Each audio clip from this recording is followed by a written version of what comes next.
Scott, thank you for joining me today to talk about Bad Candy, the new Halloween horror film that is actually about to hit theaters. Yeah, coming right up. Yeah, it's kind of cool. I did watch the movie the other night. It's great. I'm super excited for horror audiences to finally get to see this and to learn more about it. But before we even get into the film itself, I always like to try to learn a little bit more about the filmmaker and kind of where you're coming from and some of your inspirations. And we actually have something in common. You grew up in Virginia Beach, Virginia, and I grew up in Portsmouth, Virginia. Yeah. And so kind of neighbors there for in the Tidewater area. And so I want to hear a little bit about growing up and us being Halloween Daily News. Our way into that is always through Halloween itself. Yeah. So can you talk to me a little bit about growing up in Virginia Beach? And did you celebrate Halloween as a kid? Was that something you were into as a kid and then as a teenager? Oh yeah. Yeah, I love Virginia Beach, and it's fun to go back. And unfortunately, we had to move because the film industry went to Atlanta. Mm-hmm. Yeah. But yeah, we always celebrated. We always went to Hunt Club. It's like a haunted house out there off London Bridge Road, Virginia Beach. And then one day I snuck in there when I was like 12 with this crazy costume that I made, and I started scaring everybody that worked there. And they were like, "Yo, who's this fucking kid trying to scare everybody that works here?" And they're like, "Just here, give him a job." So they hired me, and I met Randy and JD, who owns Hunt Club, and they were like, "Who the fuck is this kid scaring everybody who works here? And look at this crazy ass costume." So I was like, "Yeah, let's do it." And I just started working there every weekend on Halloween, and I became a haunter. Mm-hmm. They call it, I scare people, and it's probably, I still love it today. I don't do it anymore, I don't have time, but just kind of growing up in Virginia Beach, there wasn't much to do except go to the beach, surf, hit Hatteras, and wait for Halloween.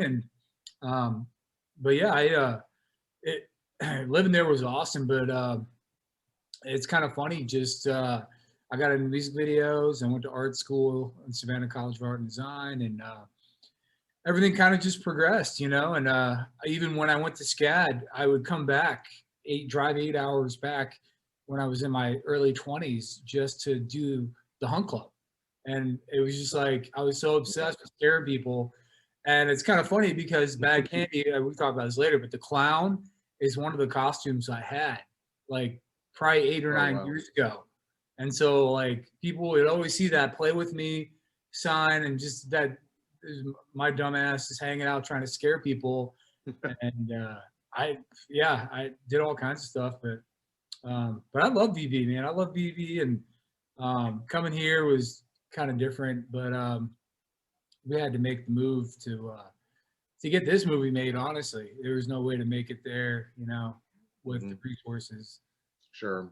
But well, it sounds like with that early experience at the Haunt and doing that for those years, that's definitely kind of led right into scaring people now on a different scale and a different medium, and around Halloween as well. Keeping it all with Halloween horror. When did you start getting into the filmmaking side of it?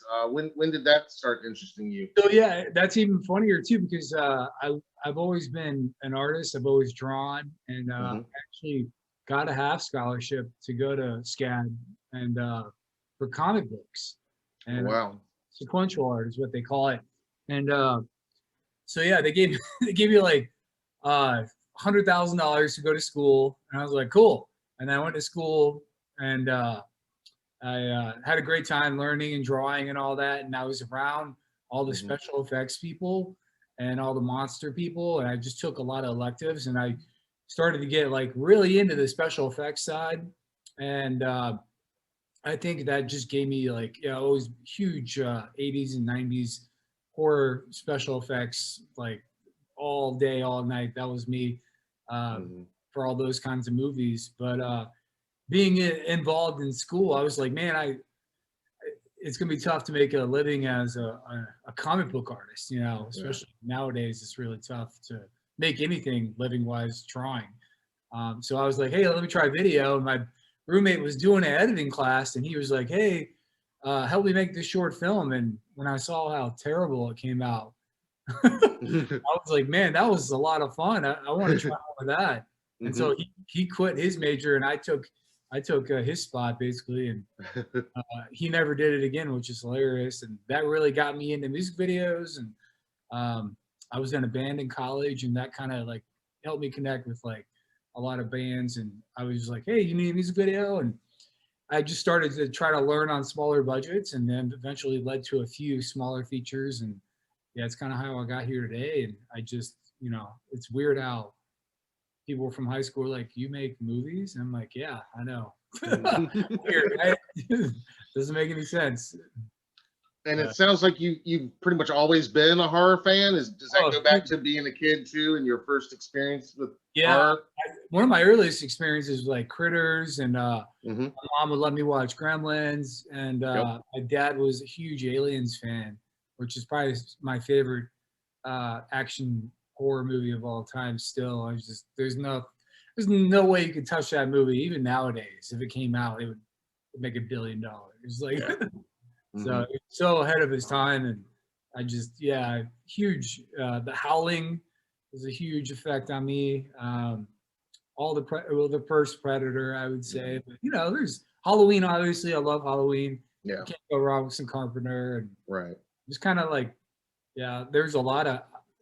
You look at my work now, it's really scary and weird. So I don't know. I can't get enough of it, honestly. So. And you said some of your you've done a ton of music videos. I know you've done a ton of music videos according to your IMDb, and I was reading up on you. And maybe you could drop a couple of names that we might recognize. I know one because I saw your post the other day. I know one that our audience will recognize is Ice Nine Kills. Yeah. We actually just met Spencer a few days ago at Mad Monster Expo out near Charlotte. So he was awesome. Did their video that got them signed, which is hilarious. But yeah, I knew about those guys like a decade ago. And Nice. Ice Nine Kills, Willie Nelson. Oh wow. As I Lay Dying. I've done Korn. Very cool. So many bands. Il Nino. I got Meshuggah coming up, which is kind of cool. They're pretty big. I've written for like Metallica and like a lot of bigger bands and stuff, but it's just those kind of fell through. But I got the right for Metallica. That was cool. I'm still like, that was awesome. I got to talk to them, but it didn't work out for the time. But yeah, I've done about 700 videos in about 12 years, mostly rock and metal stuff. But yeah, it's kind of taking a back seat now for features because I don't think music videos are as prominent as the MTV days, Right. The attention span is like TikTok, 5 seconds. That's true. It's so crazy now. Where back then it was like getting off the bus, Carson Daly, top 10 countdown. That's all it was about, you know what I mean? So it was, it's interesting how things have changed. Yeah, I remember those days too. You're right. Yeah. It's a totally different environment. In music in general and music videos, more specifically, you're right. So after doing music videos and starting to do more and more film, when did Bad Candy begin? What's the genesis of this? How did Bad Candy start? You mentioned that the clown costume actually goes back years. Was that the very earliest point, or how did Bad Candy come to be? Yeah, I had to get the rights to the mask from the company, so I had to we had to purchase the rights to use the mask, and then it's kind of a basic costume, and the fingers are these long claw fingers made by Gary Fay out of New Zealand. Makes these amazing like 10-inch fingers that I think Lady Gaga just used it actually on one of her videos. So that was kind of the genesis of the Bad Candy. We kind of trying to make like a fun clown where it's not.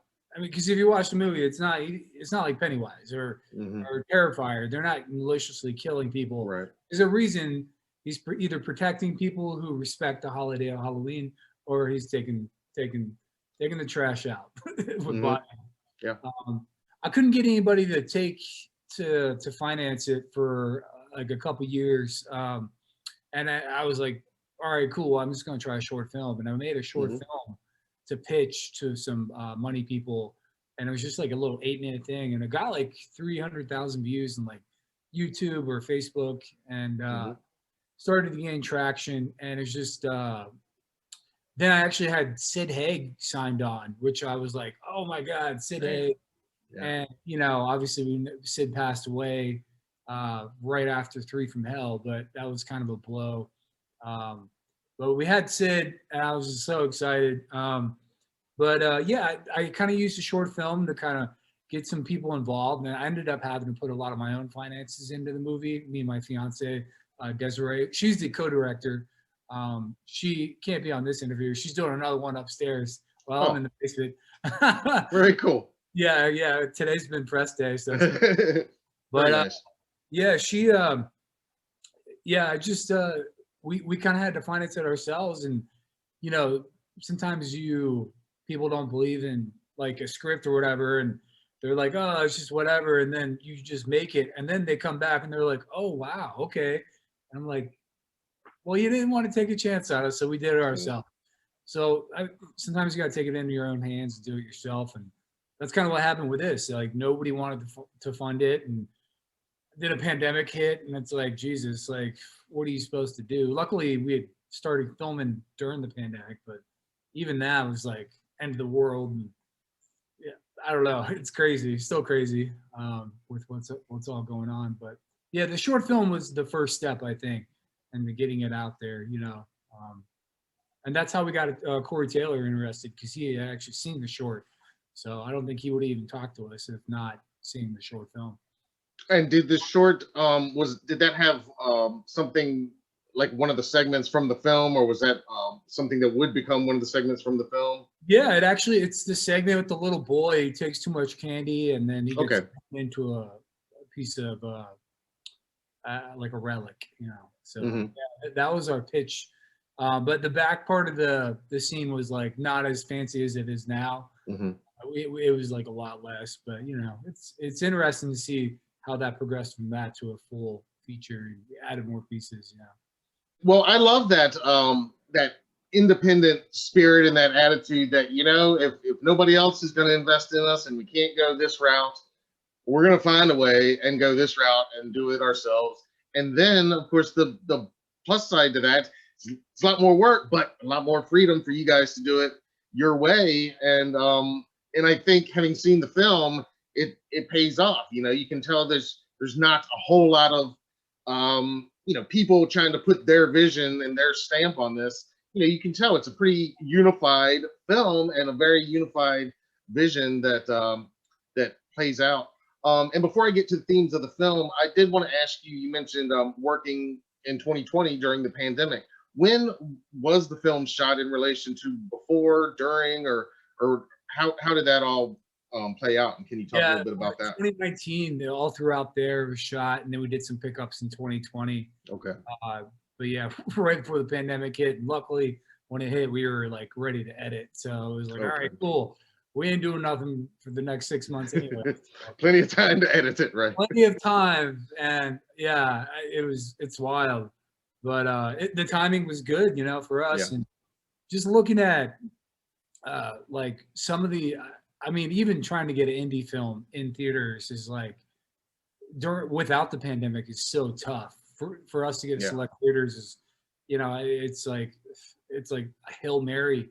Most indie titles, and I say indie because people, you know, they'll go, you know, Trick or Treat vibes or Tales from Halloween, but you know, Tales from Halloween was like $5 million movie. Trick or Treat's like a $15 million movie. Yeah. We had 92,000, which is like the food budget on Trick or Treat. So when somebody compares us to Trick or Treat, I'm like, hell yeah. I love Trick or Treat. It's one of my favorite movies. Fucking love Krampus.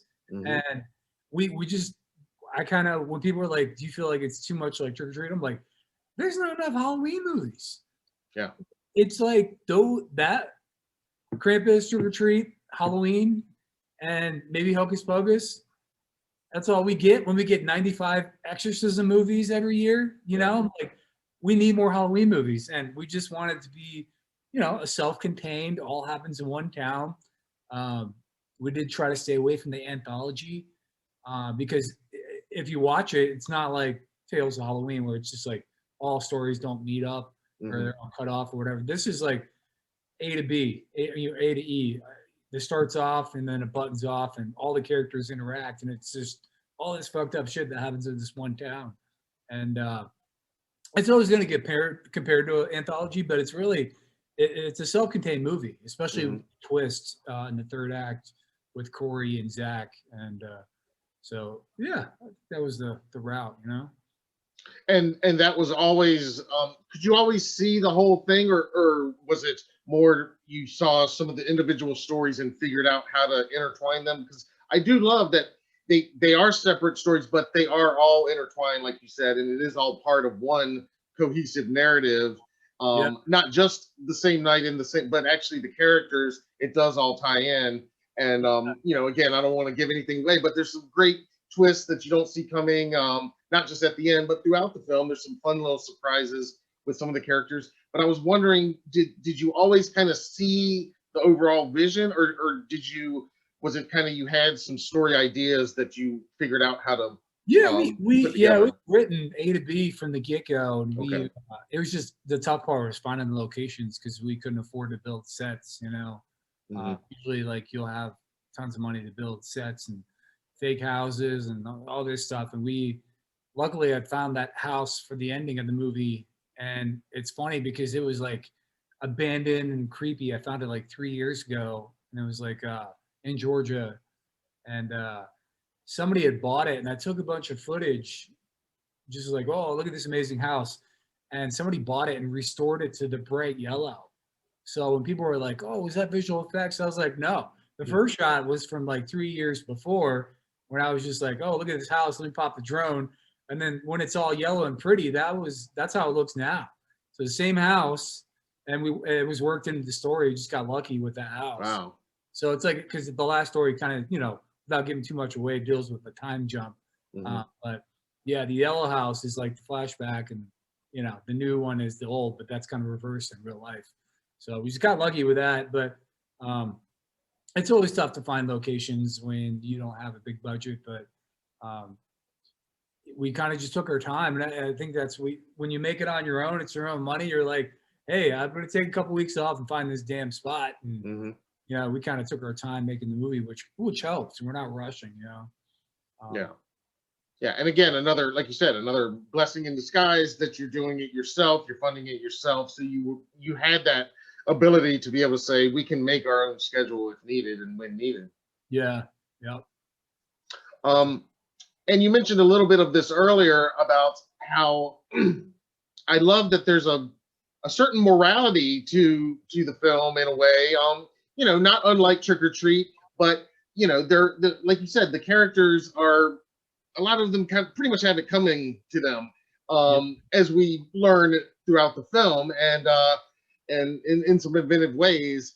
And so was that always part of the plan? And how did you kind of come up with some of the moral lessons that some of these characters needed to learn, or it's too late for them to learn? And and I love Trick or Treat. Trick or Treat's more serious. We're kind of more dark comedy, I would say. And that was on purpose, just because Desiree, her influences are big time Mel Brooks. She's a huge Mel Brooks fan, Young Frankenstein, History of the World, where I'm more Sam Raimi, Army of Darkness, any Bruce Campbell film. So yeah, some of the attack, because I kind of feel like horror movies take themselves way too serious sometimes, you know, and you kind of lose the realism. I mean, obviously films like The Conjuring and The Exorcist, they got it. But you know, so there are some movies that take themselves a little too serious. But I love Drag Me to Hell. I love all the Evil Deads, and we kind of wanted to be on a funnier vibe, just weird and funny. And yeah, some of the themes for sure, like the Pumpkinhead story, which is probably my favorite. The big guy, Derek Russo, who plays Vince, he's actually a veteran. So okay. kind of, and that's, you know, that's kind of like a vigilante story about veterans coming back and being cleaners in their town, cleaning up the town. So to have like a veteran, you know, actually casted as an actor was pretty cool because he had PTSD. He's like, yo, my country's going to shit. I'm coming back to fix things. And I was like, this is kind of what we wrote about. And you're cleaning up bad people off the streets in a fucked up way. Kind of like a shot, kind of like an apocalypto vibe. You know what I mean? Like, let them run, see what happens, throw every weapon you can. Obviously, there's a cool home invasion story. You know, it's kind of like a little political. The guy has a red hat. You know, obviously we know what that means. But we just wanted to, I don't know, start a few fires. You know, I think when you make a film like this, you know, we're not trying to be too bold. We kind of left it open. We didn't show anything, any Make America Great hats, but you do see some blood on that. So we were just trying to start some shit, you know, I'll be honest. And we've actually had some people on the right be like, yo, that story was wild. And I don't really care, but it was amazing. And we thought it was kind of funny that it was, you know, one of those orders is what I'll say. But I mean, yeah, we were trying to prickle some feathers and try to get some emotions running. I think the first story, that's a reflection of Desiree's childhood. Like they didn't let her trick or treat. You know, her dad was a shitty dad, and so like her going into her magical, you know, kind of magical area. And I mean, in that story, Kira's a young witch who anything she draws comes alive. And actually the fairy is Desiree, funny enough, the co-director. So that's awesome. Flying around. And then the doll or scat or whatever you call them, that was done by Shane Morton, who did Mandy. Wow. Better Goblin and Mandy. So he's a good friend of ours. But yeah, I think yeah, we want, it's always good to prickle some feathers, start a conversation, and we add some comedy to it. I think that's the safest route for us. Yeah. So yeah, and I was going to comment on that. That yeah, I mean there are some great laughs in the film. Like some good laugh out loud moments that again are pleasantly surprising, where you might expect the film to go left and it goes right and goes for a laugh sometimes when you're not expecting it to, where the typical horror movie that we're kind of conditioned to expect might not go that route. And I love it. It kind of keeps you off balance just a little bit. And the hooker scene, we definitely, those chicks went on some raunchy ass shit that is only on the Blu-ray. There's like another 15 minutes of them just winging it. And they were great. They were hilarious because we were trying not to cry laughing while filming. They're having a good time though. Well, what's in that cut is great. I can't wait to see the deleted scenes then. Yeah, there's all kinds of deleted stuff, and Corey and Zach were fans of each other too, which they had a bro out moment, and we just let them have some fun, you know, in some scenes too. But that was kind of cool to see them be. Zach is like, "Oh, I'm a Slipknot fan." I was like, "Really? Awesome! I didn't know that." You know, and then Corey's like, obviously a huge '80s fan anything Gremlins, so.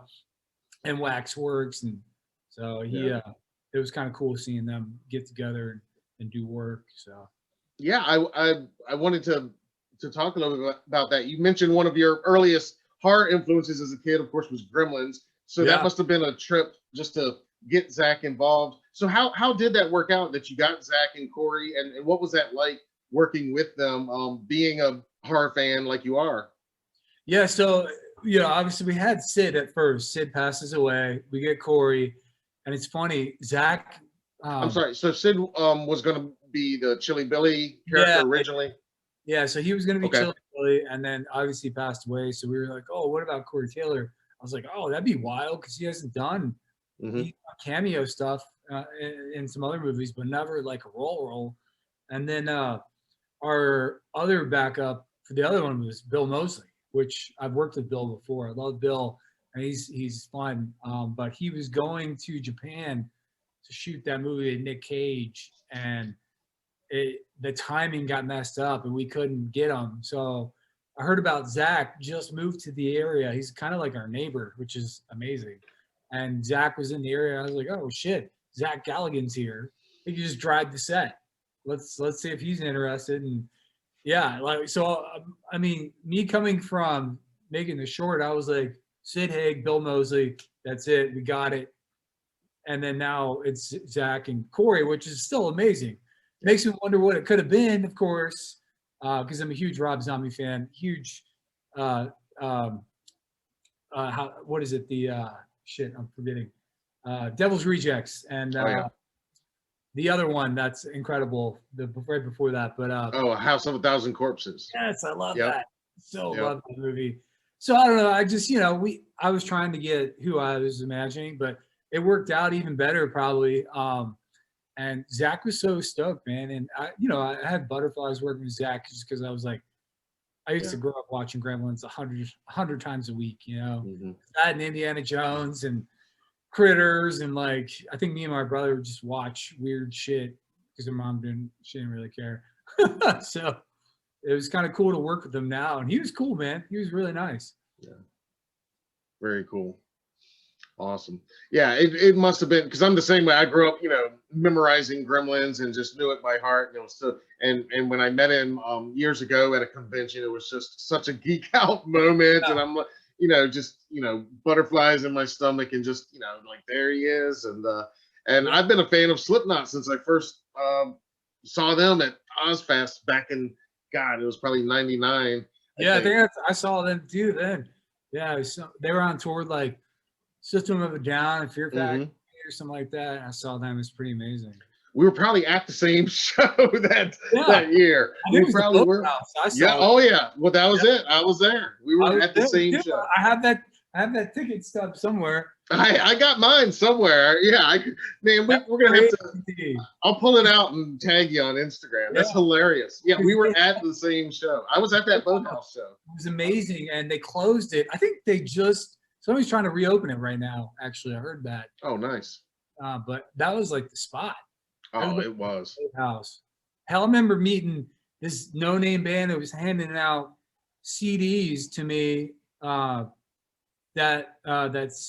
wasn't that show. A show before that. It was freaking Chester from Linkin Park handing out CDs like, "Hey, check out our demo." And I was like, fucking probably one of the biggest bands. Rest in peace, Chester. But it's crazy. The Boathouse is awesome. I love that. Yeah. Yeah, lots of good memories there myself. I mean, that was like all we did in the 90s was we went to concerts, me and my friends. We just went to, we didn't go to sports or we went to concerts. And there were a lot then too. Everybody was out on tour. Everybody came and they all played the Boathouse, it seemed like. I mean, there were a lot of great bands. I remember what Corey did, and this is why I liked him. Well, and I love Limp Bizkit.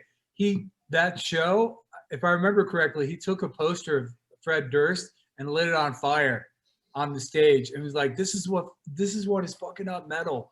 And it was so funny to watch that poster because like they didn't have fire sprinklers in there and I saw the crew freaking out, but he just lit that shit on fire. And I was just like, man, this is awesome. Yeah. Yeah. So weird. That was great. Yeah. Yeah. Good times there. Yeah. Great band too. Great band. Yeah, they're awesome. Yeah. So obviously that was pretty awesome for you, just being a fan yourself, working with those guys, and pretty great that they responded so well to the material. Yeah. I signed to Corey. He was like, "I want that Chili Billy sign for my man cave." I was like, "Damn it, man cave!" So I was like, "All right, here, you can have it." I sent it to him. That's cool. Yeah. That's very cool. And the rest of the cast filled out nicely. I mean, I thought you cast it really well, especially some of the younger cast members. I thought they all did really well, and you found some really great talent there. And I thought the stories were all really well balanced. You had you had one with kind of younger kids, which we all again kind of hits that nostalgia button of the '80s, like Monster Squad and Goonies type stuff. Yeah, and there's like a couple like. There's like a Snake Plissken doll in the Treehouse. There's I thought I noticed a Snake Plissken in there. Yeah, there's a lot of there's a George Romero poster cut in half. There's a lot of like fun stuff like that. There's some cool comic books in there. Just quick shots if you're looking. Yeah.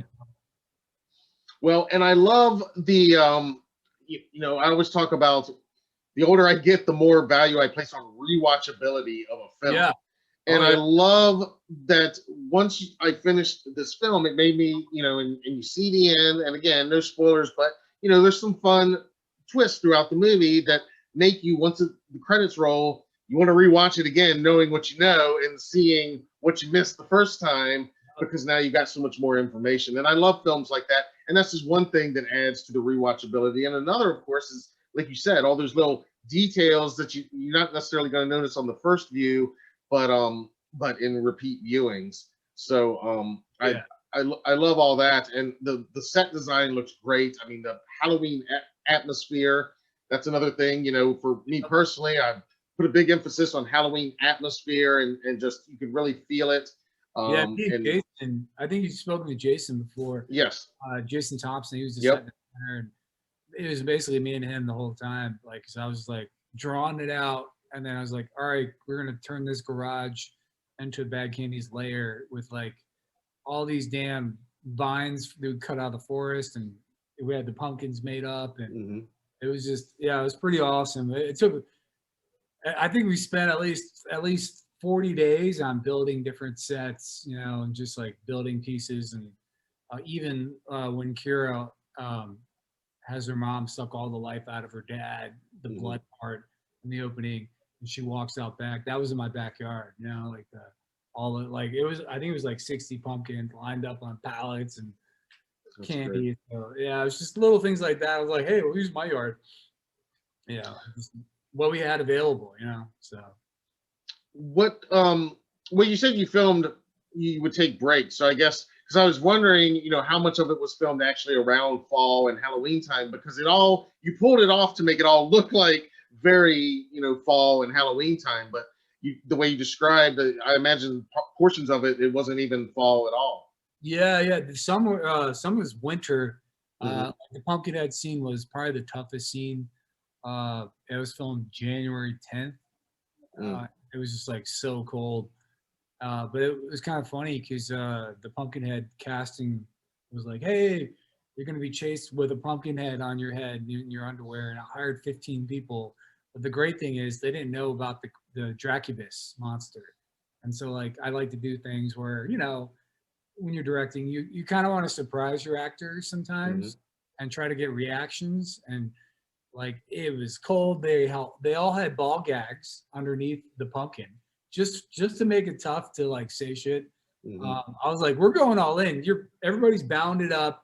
They had double underwear on, even the girls. One chick was topless.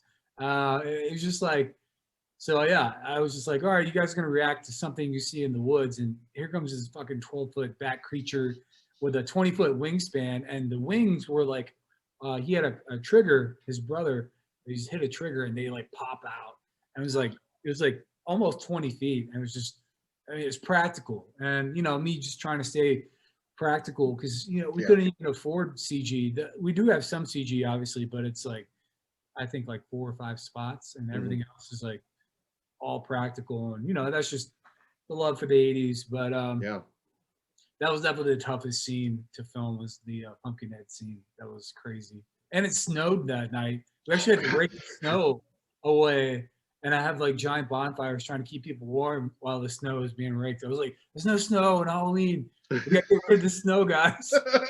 It's like crazy. Like, I did not expect it to snow, and it's Georgia. I think it's the one time it snowed in like 5 years. Right. Of course, on the night you're trying to make it look like October. And Wayne is amazing. He made that suit. He did some other effects, but Wayne Anderson, he's kind of like he made the Predator suit for the Predator movie like 3 years ago. He worked on like Jurassic World. He actually literally came off of Avatar 2 from New Zealand. He was working on Kate Winslet's Avatar. So he flew from New Zealand to Georgia, did our little 3-day thing, and then went back. And I was just like, wow, like people like him, they don't talk to us indie guys, you know what I mean? But I just sent him a random message. I was like, hey, we want to make this crazy scene with that creature killing all these pumpkin heads naked in their underwear with spears. what do you think? And he's like, wow, I'm fucking down, dude.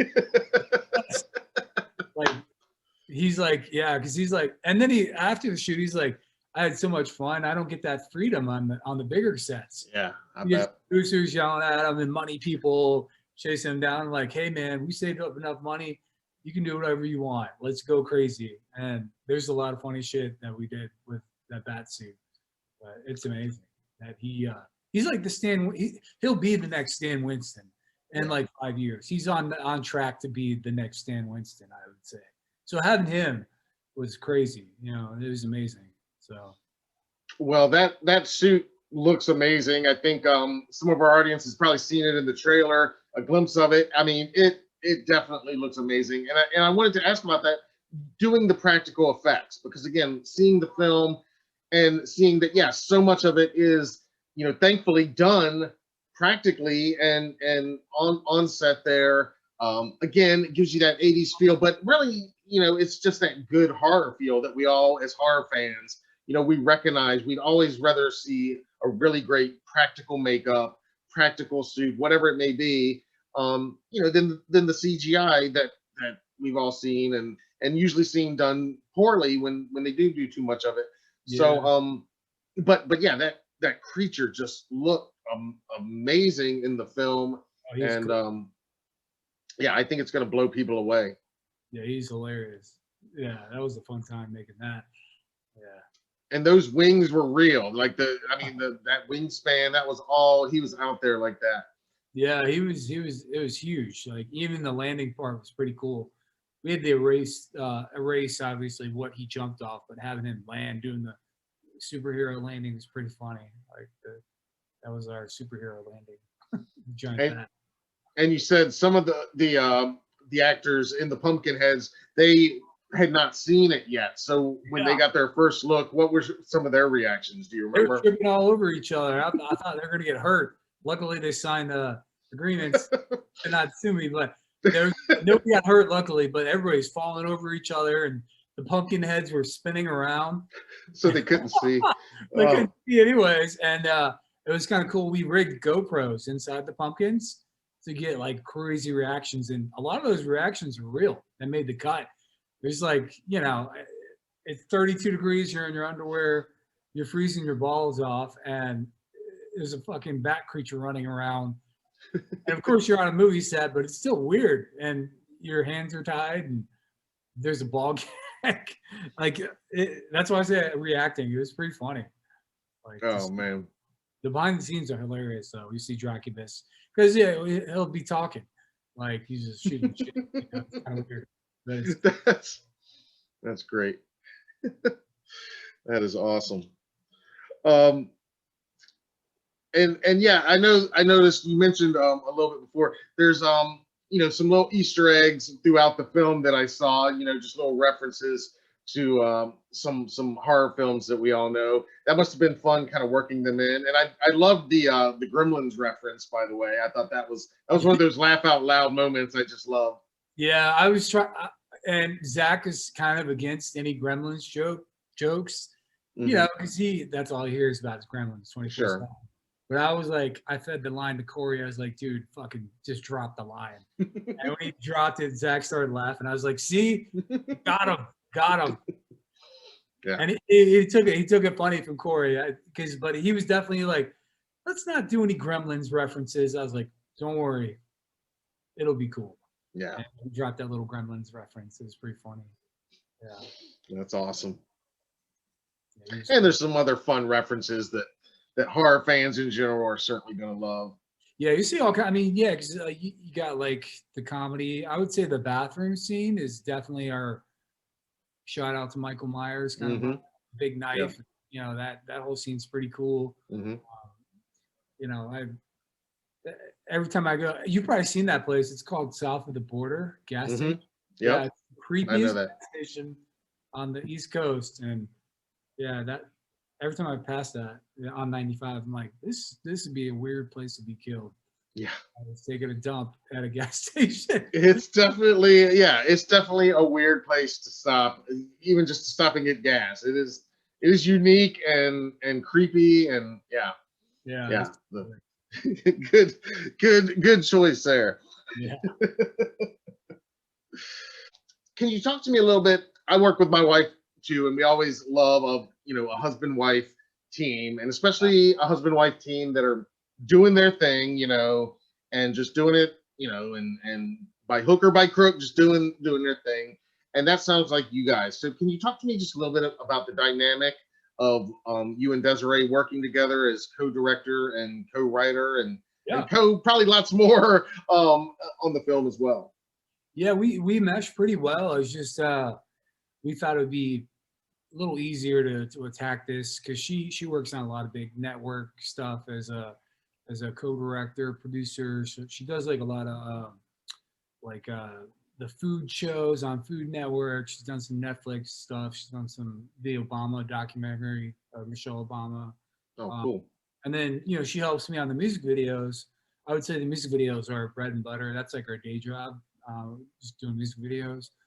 But it's our dream to do films full time, and like that's where we come together. And a lot of her writing, like she'll write a scene and then I'll kind of read it over and then I'll add to it, and we'll just kind of jump back and forth and just kind of like see what happens. We kind of throw a lot of ideas at each other. I'm more of a visual person. I'll collect a lot of inspirational photos and like I'll start drawing stuff that I think would be kind of interesting and just trying to get it together. But we work really well together. And it just seems to work, and we're just kind of sticking with it for now. I think if there's a pretty crazy scene where one of the Haley Larry, who plays Abby in the movie, she takes some LSD and has too much fun with a stiff on the corpse, and just having Desiree there to help co-direct that scene. It's not like, oh, we're shooting some porn here, right? It's like it's a little more trustworthy to have a woman on set. Sure. And, kind of like, hey, moan like this, moan like that. Banging a stiff, like, what more can you say? If you see the movie, it's probably the weirdest scene in the movie, but it's definitely makes you feel awkward, because she's a lonely person. She's really lonely. She's at the party scene, she gets stood up and takes some bad candy and basically has way too much fun, or at least she thinks she does. So, but I think it helps having a duo like that, Yeah, for sure. Very cool. And that is definitely one of the more memorable scenes for sure. And again, each one kind of has its own morality tale and doesn't quite go where you think they're always going to go. And I love that. And then of course, you got this kind of overall big twist at the end that kind of brings it all home. And I love too, not just the visual Halloween atmosphere, but because there are horror films that take place on or around Halloween where the holiday itself is just kind of there, which is cool, but it's not really part of the story. But I do like that in this, it is very much a part of the story and a part of what's going on and what's happening to these characters. Wouldn't be happening on any other night. Yeah, I think that's important. We're just such huge Halloween fans. I just think there's not enough Halloween movies. Some films skirt it, but I love the holiday. I don't even consider Christmas a holiday. I'm like, Halloween's our holiday. That's all we look forward to. And I mean, if you see my yard, you're like, that guy's a little obsessive about Halloween, a little too obsessive, and I just love it. And we have done other movies. We've done another horror movie before, and I just think like Halloween, it was like telling it from the heart because that's what we know best. It's kind of fun. Yeah. Well, it definitely hit home as somebody who, again, I'm like you. We have the Halloween house in our neighborhood, and that's why we started the site, just to celebrate Halloween every day. I love Portsmouth too. It has an old school vibe to it downtown. All the stone and that old theater. The Commodore. Yeah. Yes. And we used to do the ghost walk down there in Old Town. That's awesome. Yeah. That is cool. Yeah, the ghost walk was a lot of fun. Yeah, I've never done that one, but yeah, I love that area. Yeah. So now the film, here we are. It's on the day before it's opening in theaters. After filming, you said over 2 years ago you started filming, Yeah. and now here we are. It's opening in theaters, and then it's going to be on VOD next week, Yep. and then in about a month it'll be out on Blu-ray just in time for Halloween itself. Yep. So, what are you feeling right now? We're just excited to have such a tiny film, that is going. I mean, we're going up against Malignant, James Wan, Yeah. which no chance in hell. But it's amazing that we're even going to open it up in theaters, And Malignant, I'm a huge James Wan fan, so I can't wait to see that. But if people don't want to see Malignant, maybe they'll want to see Bad Candy. Mm-hmm. And I'm all for that because James, he's like the new John Carpenter, but we can always have more. So I'm excited to share that with him. Also, like Mick Garris is pretty excited about the movie, and I'm a huge Mick Garris fan. Hocus Pocus, so he's all excited about it. So it's kind of cool. It's kind of cool to see some of your heroes be like, oh, checking out your movie that you had nothing for. I can't even imagine if I had $1 million or 5 or 10, like shit. It would have been like just times 20, but I'm glad we did what we did with what we had. And I think it shows. And like to even be compared to Trick or Treat or Creep Show is like, thank you. Mm-hmm. Like, we're amazed. And that's what we tried to do, it's a great feeling. And we've already started writing a sequel, so I was going to ask you about that. Yeah, there's so much more that didn't make it and the cut, that is like, oh wow, you got to keep these movies, a certain time period with how things go, or a running length, So we've already started on a sequel, and we're going after one of my icons who said no on the first one because we couldn't afford him. We tried to get Bruce Campbell, but he was our entire budget. Makes sense. I'm not knocking him. I love him, but right. We're going to come after him on the sequel, hopefully.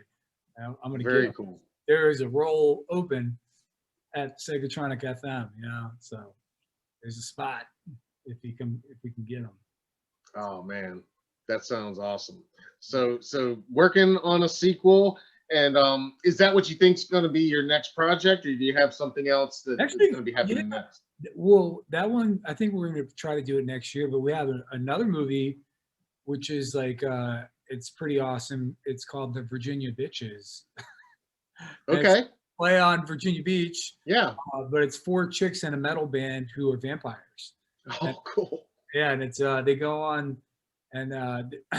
tour. They get screwed over by a promoter, and they break down in a small town that's overrun by cannibals, led by a warlock. And it's grown-up Harry Potter. And the cool thing about it is Bill Moseley, he already signed on for it to be the warlock. So we're like, fuck yeah, we're gonna get Bill on this. We've got Randy from Lamb of God signed on. He's kind of Virginia, Richmond area, huge. We got Alyssa from Arch Enemy, who's going to be playing one of the lead vampires. Very cool. Butcher Babies is going to be playing one. We're still casting, but it's a fun movie about vampires and all these magical creatures. But the cool thing is, it's the town over from New Salem, so it's kind of like world building. We're kind of like it's funny because without giving too much away, you'll see some of the characters in Bad Candy, maybe the vigilantes who kind of show up. So we don't have all the funding yet, but we are launching Indiegogo in like 10 days for that, just to help out. But we plan to shoot that December this year. But that one's going to be kind of to my roots, metal bands, vampires. That's all me. And it's going to be a very gross movie. Wayne Anderson signed on already, so we're already stoked to have Wayne on there and make some wild creatures. But yeah, it's called The Virginia Bitches. It's the name of the band. It's kind of like Kitty, whatever, like 4 chicks in a metal band, and they live at night as vampires. Sleep during the day as their tour bus driver drives. So it's kind of a fun concept I haven't seen. Yeah. And just kind of mixing that music video and that movie world, So, but Oh man, well, that'll probably be next. I think that might be next. Hopefully, So. well, that one sounds awesome too. I can't wait to learn more about that and to see that. I mean, that sounds right up my alley too. Like you said, as an old school metalhead myself, and vampire fan and Virginia native, yeah, that hits all the right buttons. I can't wait to see that one. Yeah, I'm excited about that one. So yeah, we're gonna crowdfund it and see what happens. And we got somebody who's interested in helping out, investing wise, and just because they seen what Bad Candy was done. I was like, hey, this is the next town over. It's even crazier. So, and then if we can do that and the sequel gets greenlit to Bad Candy, that'd be amazing. That'd fill out our next year. Chaos in this little world we made up. That's kind of fun. And like you said, I love that it's world building and expanding the Bad Candy universe to the next town. So it's still kind of tied in and kind of building it out, building your own universe, which is awesome. Yeah, trying to. Yeah, I'm excited about that one. So. Oh man.